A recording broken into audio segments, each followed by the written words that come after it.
திருநங்கையை கேள்வி கேட்ட முதியவருக்கு பேருந்து நிலையத்தில் கிடைத்த பரிசு.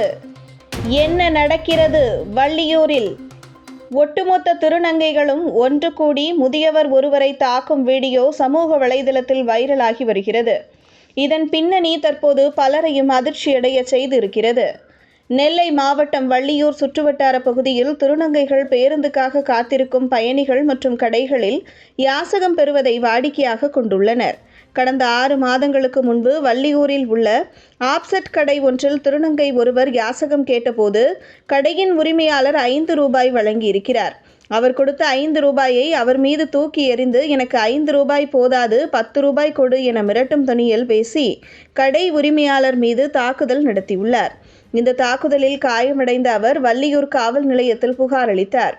இதனை அடுத்து வள்ளியூர் வியாபாரிகள் சங்கங்கள் ஒன்று கூடி வள்ளியூர் காவல் நிலையத்தில் திருநங்கைகள் மற்றும் வியாபாரிகள் சங்கத்தினர் காவல்துறை முன்பாக பேச்சுவார்த்தை நடத்தி, இனிமேல் வள்ளியூர் பஜாரில் உள்ள கடைகளில் திருநங்கைகள் யாருக்கும் யாசகம் கொடுக்க மாட்டோம் என கூறி பேசி முடிவெடுத்தனர்.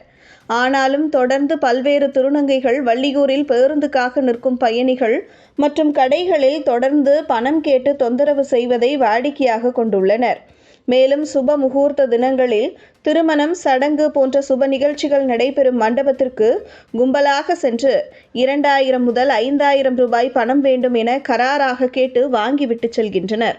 பணம் கொடுக்கவில்லை என்றால் மற்றவர்கள் முகம் சுளிக்கும் வகையில் ஆபாச செய்கையில் ஈடுபடுகின்றனர். இந்த நிலையில் நேற்று மாலை வள்ளியூர் பேருந்து நிலையத்தில் பேருந்துக்காக நின்று கொண்டிருந்த முதியவர் ஒருவரை 3 திருநங்கைகள் சேர்ந்து தாக்குதல் நடத்தி அவரது சட்டையை கழற்றி அவரது நெஞ்சில் எட்டி உதைக்கும் காட்சிகள் சமூக வலைதளத்தில் வெளியாகி பரபரப்பை ஏற்படுத்தியுள்ளது. பல்வேறு ஊர்களில் திருநங்கைகள் தொழில் செய்து மற்றவர்களுக்கு முன் உதாரணமாக இருக்கும் சூழ்நிலையில் வள்ளியூர் பகுதியில் தொடர்ந்து திருநங்கைகளால் இன்னல்களுக்கு ஆளாக வள்ளியூர் சுற்றுவட்டார பொதுமக்கள் மற்றும் கடை உரிமையாளர்கள் வேதனை தெரிவித்துள்ளனர்.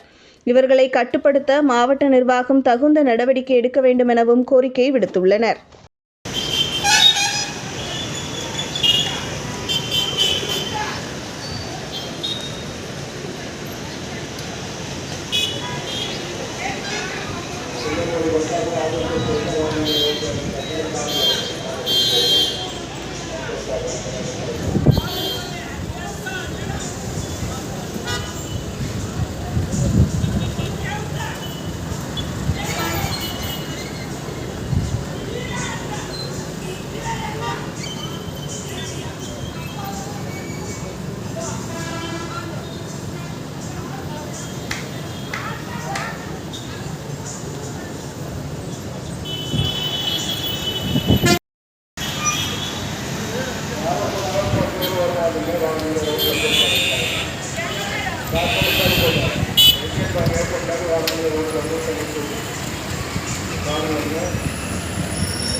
No